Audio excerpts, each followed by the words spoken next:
everyone, today's topic is very boring because it's about saving on taxes. It's about the supplementary retirement scheme. So if you haven't heard about this scheme, it's called the SRS scheme. It's optional scheme used mainly for the higher earners for tax deferral, and also encouraging Singaporeans and foreigners to do more savings for retirement. Oh yeah, so it's the end of the year, everyone will be thinking about their taxes, so how to save on taxes, this is the way for you. Okay, so without further ado, let's start on the SRS introduction, what exactly all is about. Okay, so what is the SRS scheme and how to utilize it well? Okay, so this information is collated using the IRAS and the MOF website. Okay, so very first question, who can open an SRS account? So you must be at least 18 years old, or either a Singaporean, PR, or foreigner. So basically, almost anyone. Okay. Not suffering from mental disorder, capable of managing yourself and your affairs. Not an undischarged bankrupt. So as long as you fulfill all these three conditions, you can open an SRS account. Okay. So how easy it is to open an SRS account? There's only 3 banks that can do it with, either UOB, DBS, or OCBC. So you can only set up one account, either with any of these 3 banks. Okay. So you can also change banks if you want. So you need to obtain the transfer of account form from the new SRS operator. So like for example, you're changing from OCBC to DBS, you need to get the form from DBS. Okay. Then we'll liaise with your existing operator to effect the transfer. Okay. So do you know you can set up all these accounts in like less than 5 minutes? So for POSB, I personally use POSB, so it's less than 1 minute, honestly. Yep. So it's to open the SRS account and then transfer $1 into that SRS account. Okay, so you do it together. Once you open, you transfer the fund in also. Okay, so why is there an urgency in signing up for an SRS account? Okay, so all these I got from like SingSaver, Google, or CNA. So it's announced last year that the retirement age will be raised from 62 to 63 in 2022, and then it will further be increased to 65 by 2030. Okay, so since you can contribute any amount to your SRS, this contribution can be as little as $1. So why you want to delay opening up this SRS account? Because in future, maybe currently you're earning like not much, right? But never mind, in future when you earn more, right, you can start making use of this SRS account to save on tax. Okay. So, but as well put in your $1 now. What is $1 to you, right? Yeah. Okay, so also announced earlier this year, statutory re-employment age also will be increased. Okay. They have already implemented it on 1 July. Okay. So all you have to do, okay, so for CPF Life, right, you know, everyone knows, right, your CPF Life, earliest you can get your CPF Life annuity payment is 65 years old. So technically you can delay it to 70 years old, but I think most people will choose to start it at 65 years old because they are eager to take out their CPF after spending so many years like working up. So anticipated that CPF Life maybe will increase the age payout. Yeah. So might as well sign up for the SRS account, lock in this retirement age at 62 immediately. Okay. So if you sign up next year, then maybe you become 63. I mean, it will become 63. Yeah. Okay. So a bit more about the Singapore tax landscape. So for tax residency, right? What is the Singapore tax residency? So for individual tax, right? It is at least in Singapore for 183 days a year. For if you are looking at 1 year stay, then you will be a tax resident for the year. So it's more relevant for like foreigners that are working in Singapore. Because if you're a Singaporean, most likely you're working in Singapore, so you obviously are a Singapore tax resident, right? Okay. So another one that you can qualify is at least 183 days over 2 years. Okay, then you will become a tax resident for both years. So then another one is you stay for 3 consecutive years, and then you will be a tax resident for all 3 years. Yeah, so what's the difference between Singapore tax resident and non-Singapore tax resident? Is because non-Singapore tax resident, you will get taxed at a higher tax rate, and then you cannot claim a certain tax release. Yeah. Okay, so this is the current personal income tax rates for tax residents. So for non-tax resident, they just tax at a flat rate of 15%, no matter what income they earn.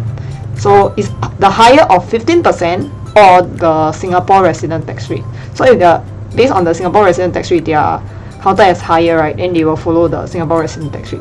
But if they are earning like low income, like 20k, right, they also will be taxed at like 15% lah. So it's super not worth it to be a non-tax resident.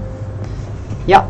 So if say maybe you earn 120k, right, then you only pay 7,000 worth of tax, right? It's not 15%. It is a graduated income tax rate. So first 20k is 0%, next 10k is 2%. So it just like go on and on, keep increasing lah. Yeah. So always worth it to be a Singapore tax resident. Okay, so let me share a bit more about the benefits of SRS. So for SRS, right, there's a contribution phase and there's a withdrawal phase. I'll first be talking about the contribution phase. Okay, so you can contribute at any time, as often as you like. So subject to the maximum SRS contribution for the year lah. So these contributions must be made in cash. So why do you want to contribute to SRS? Because every dollar that you contribute will reduce your chargeable income. And then you must be a tax resident in that year lah, for you to be able to claim the tax deduction.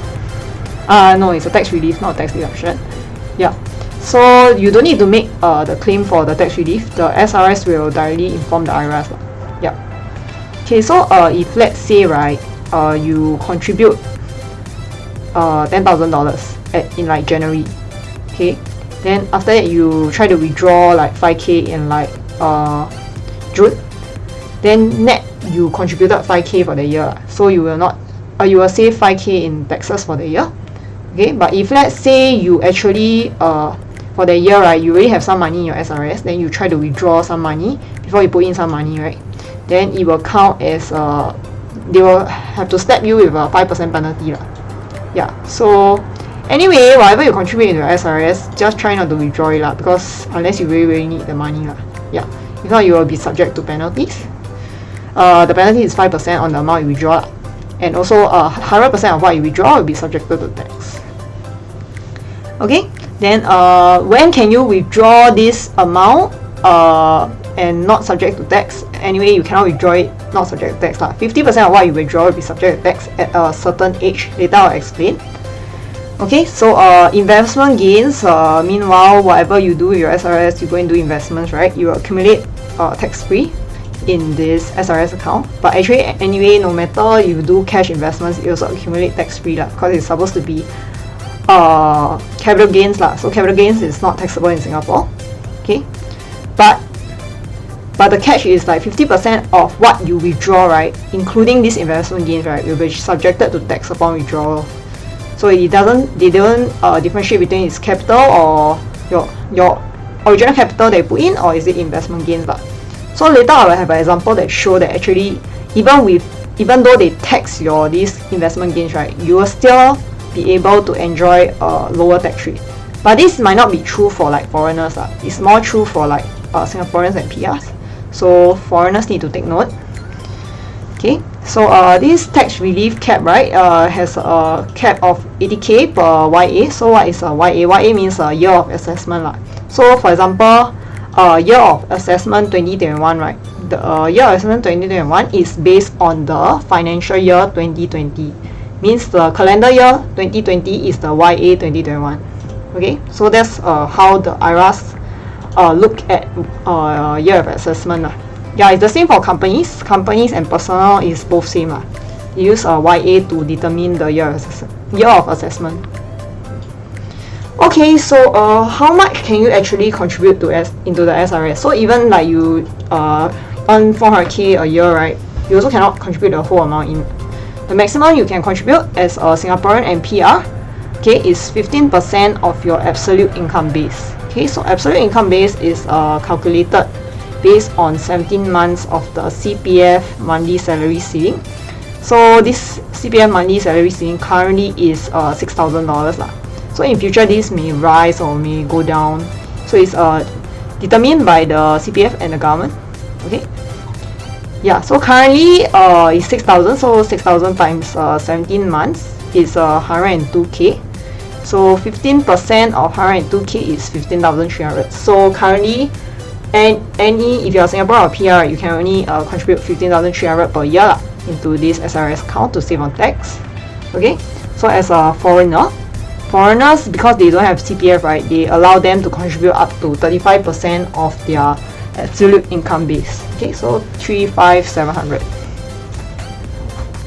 Okay, so what are the benefits of SRS contribution? Okay, this is the withdrawal phase. Because just now we finished all the contribution phase, right? Now we are moving more to the withdrawal phase, which can do some like tax planning. So the tax, right, will be calculated on the withdrawal. Okay. Then the contributions, right, you cannot make any more contributions once you start withdrawing, whether you do like partial or full withdrawals. So it's after 62, right? Once you reach 62, you go and do some partial withdrawal, right? Then after that, you cannot contribute to this SRS anymore. You need to withdraw within 10 years. So if you reach 62, you start withdrawing. Then you have to finish withdrawing by 71 years old. But if let's say at 62 you didn't withdraw, right? Maybe you wait until 65 then you withdraw. Then you can withdraw all the way until 74 years old. So the 10 years lock-in period, right, starts at when you first withdraw from SRS after once you reach your retirement age of like now is currently at 62 . Yeah. So the withdrawals that do not fulfill these specific conditions mentioned below, right, will attract a 5% penalty, and then 100% of the withdrawal will be taxable. So it's like your contribution for nothing . You lock in there for nothing because you go and withdraw the money before you reach your retirement age or fulfill the conditions below . Okay, so when can Singaporeans and PR withdraw, right? So you can withdraw without the 5% penalty after attaining your statutory retirement age. Okay, so it's not the same for everyone. So if those like they contributed a long time ago, right, maybe their statutory retirement age could be 60 or lower . Yeah, need to see when was your first contribution to this SRS account. So the ideal thing to do is only start your SRS withdrawals when you no longer earn an income. So once you start withdrawing, right, you must withdraw all at one shot . I mean not all at one shot, I mean within 10 years of the first penalty-free withdrawal. So best is if like maybe you have 500k, you spread it with 50k each year to withdraw over this 10 years for tax savings, because you know our tax rate, right, for resident rates is graduated. It's like the more you earn per year, then you need to pay more tax . Yeah, so if you only have 400k in the SRS account, right, then you just withdraw 40k a year to enjoy like zero tax. Yep. For foreigners have to withdraw their full SRS money. They can withdraw their full SRS money once they maintain the SRS account for at least 10 years from the date of first contribution. So the thing is, they don't need to withdraw it for immediately after 10 years. They can wait for like 15 years, then they withdraw it. But once they want to withdraw it, right, they have to withdraw it in full . That's for foreigners. Okay, so if they are that's when they can withdraw it without the 5% penalty . Okay, so 50% of what they withdraw. So if they got 400k, then 200k will be subjected to tax . Yeah, so for this, right, if actually there is investments in like life annuity, right, the 10-year withdrawal will not apply . As you continue to receive these annuity payments for life, right, 50% of the annuity payments will be subject to tax each year. Okay, so if these foreigners or PRs, right, are no longer staying in Singapore or they return to their home country, right, they will be taxed at a withholding tax rate of 22%. Okay, this one is not the final tax. They can receive a refund from the SRS operator when they file a tax return . So if they file a tax return, they can enjoy the concessionary withholding tax rate, which is 15% or the higher of 15% or local resident rate . So this is the non-resident tax rate. Yep, so this is the SRS operator will help IRAS to withhold and refund people . Yeah. Okay, so in order to enjoy this concessionary withholding tax rate, I need to file this IR27B, and then the withdrawal amount, right, must be less than 200k . Yeah, and then this foreigner also don't have any other income . Yeah. Okay, so like I mentioned, statutory retirement age is only determined at the point of time that you make your first SRS contribution. So if you open in 2021 this year, it's fixed at 62 years old. But however, you open in future, no guarantees on the retirement age. You are at the mercy. Okay, so other benefits for the withdrawal phase. Other withdrawal options, if you want to enjoy without the 5% penalty, is on medical grounds. So you must be certified by a medical professional to be physically or mentally incapacitated, not able to continue in any employment, or you are suffering from terminal illness. Okay, so this one will not attract the 5% penalty. Death also will not attract the 5% penalty. Okay, bankruptcy also will not. But then, however, this one you cannot enjoy 50% taxable or anything. It's 100% taxable. If you withdraw on medical grounds or like death, right, you can enjoy a tax exemption of up to 400k. So let's say you have never done any tax-free withdrawal so far, you haven't reached 62 years old, so you can enjoy the tax exemption of 400k lah. So if you already, maybe say you have 600k inside, then you can take out the 400k without any tax, and then the remaining 200k, 50% of this will be taxed lah. Yeah. But if let's say you already reach 62 years old, you already withdraw like for 1 year of this tax-free withdrawal, right? So remaining, you only left like 9 years of this tax-free withdrawal. So you're remaining left with 360k of tax exemption lah. So if say you have like 400k inside, so for this 400k, right, you need to minus the 360k. So 40k will be the amount that you use to determine the you need to times 50% for this 40k, then 20k will be taxable. So if 20k is taxable, then technically nothing is taxable. Yeah, for that year. Okay. Okay, so what happens if there is like a balance amount at the end of this 10-year withdrawal period? So like let's say you start from 62, then at 71 years old, you didn't finish withdrawing everything from your SRS account.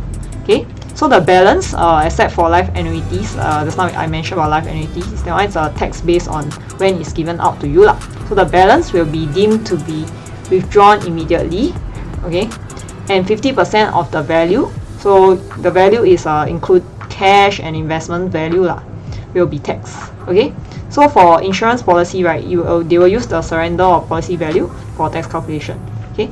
So you do not immediately need to surrender the investment. You can continue running the investment in the SRS account, but it's deemed, your SRS account is like deemed as closed already lah. But it's not like, it's just that you cannot enjoy the tax benefits already, but it's not like forced close kind of thing. Yeah, so you can withdraw the balance from your SRS at the end of the withdrawal period. So if you choose not to withdraw and leave with SRS, future returns from the investment will be subjected to the same tax treatment as any other investments lah. Yeah. Okay, so basically your SRS account works like a normal bank account after that. After the end of the 10-year withdrawal period and you have paid your due taxes. Yep. Okay, so another question that people like to ask, right, is can I take out my insurance policy from SRS without surrendering the policy? Okay, so the rationale of doing this, right, is I don't want to go through the surrendering of the old policy in the SRS account just to take it out in cash, right? Then you may have to incur like double charges when you buy a new policy after that.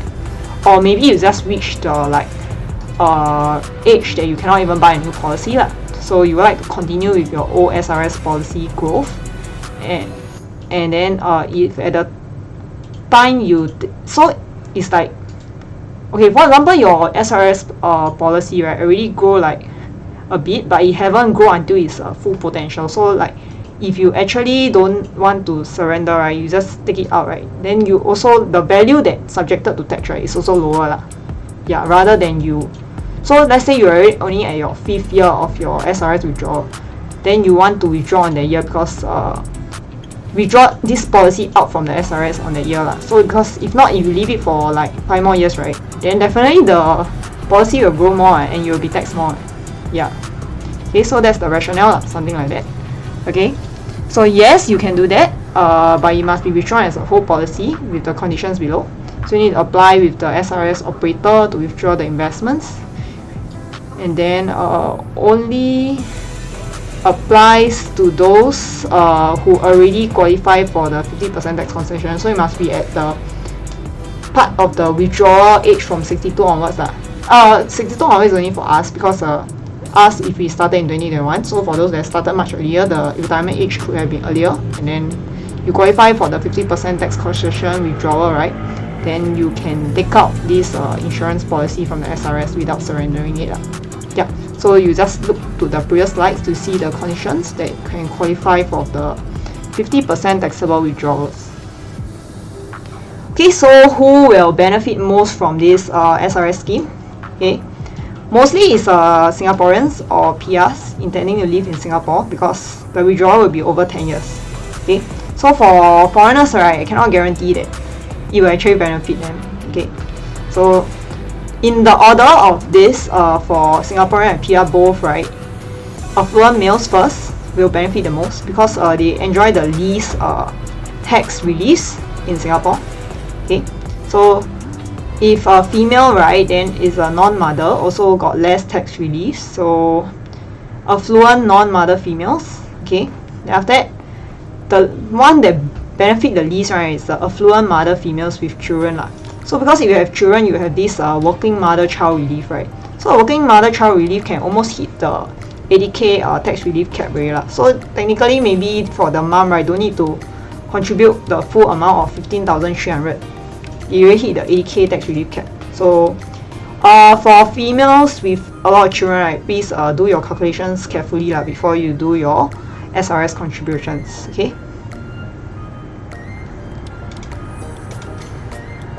Okay, so how to calculate the tax savings? This one is taken from the StashAway. Okay, so if your gross salary is about 100k, right, your marginal tax rate will be 11.5%. So the potential tax savings per annum is this amount. Okay, so obviously the richer you are, the more tax savings you can enjoy lah per year. Yeah. Okay, so this one they show if after 10 years, 20 years, 30 years, and how much you will save lah in total. Okay, so now I bring you to the main point of today's topic, why you should invest your SRS fund. Okay, because there is high inflation rates in many sectors, even though the consumer price index, right, is only 3%, is not reflective of everyone's individual spending habits. Cause the CPI, right, is like includes many things like computers, all this, right, but you don't buy computers like every year. So this 3% is actually not reflective of the real inflation rate in like Singapore. Okay, so moreover, even if you're just comparing with this 3%, right, the DBS interest rate in this SRS funds, right, is only 0.05%. Whereas if you even open an OCBC or UOB, right, the interest rate is like 0%. Okay, so if you put your money in SRS and you don't invest it, right, you're just letting your money rot in there. Yeah. So anyway, because when you invest in this, when you put your money into SRS, right, it's also locked inside anyway. So it's very optimal for doing like long-term investments for retirement lah. Okay. Another thing is you cannot mix your cash investments into your SRS lah. Yep. Okay. So what can you actually invest with your SRS? Okay, these are the SRS approved investments.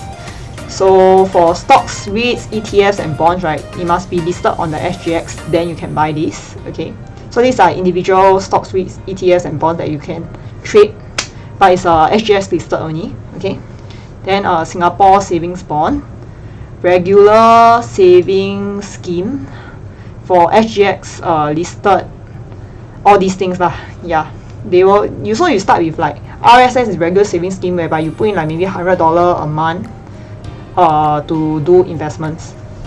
Yeah, but they will only invest in SGX listed stocks. So for me, I don't really like SGX listed stuff. So because they move like too slowly, and like when the market goes up, they also go up, but they don't go up as much. But when the markets go down, they go down even lower.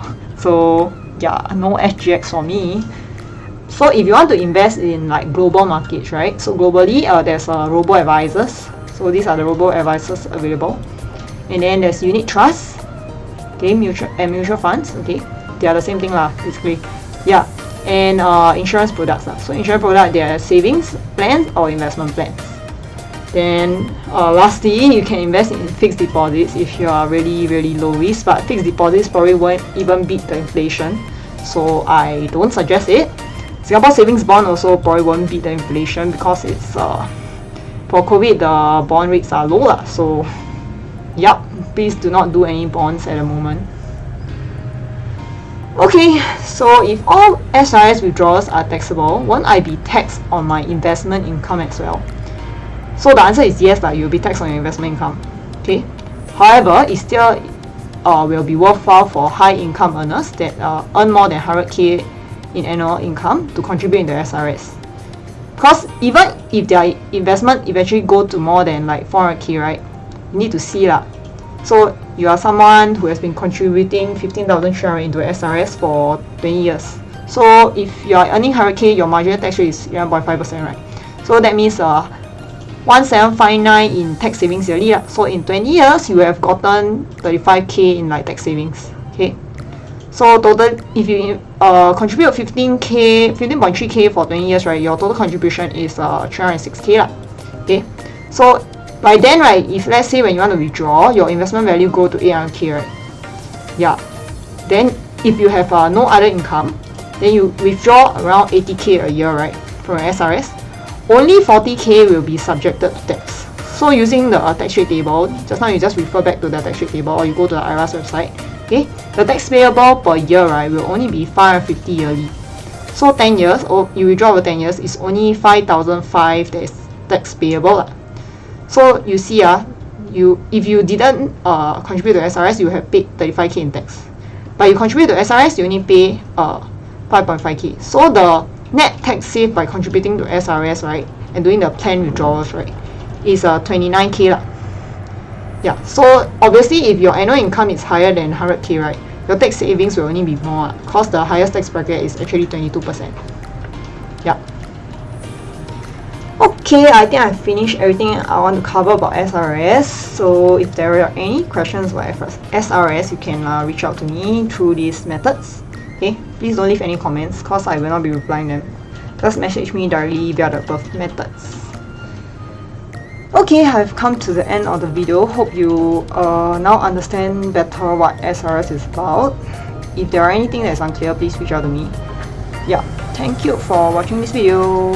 If this video has helped you in your financial planning journey, please help to like and subscribe. Thank you everyone. Bye bye.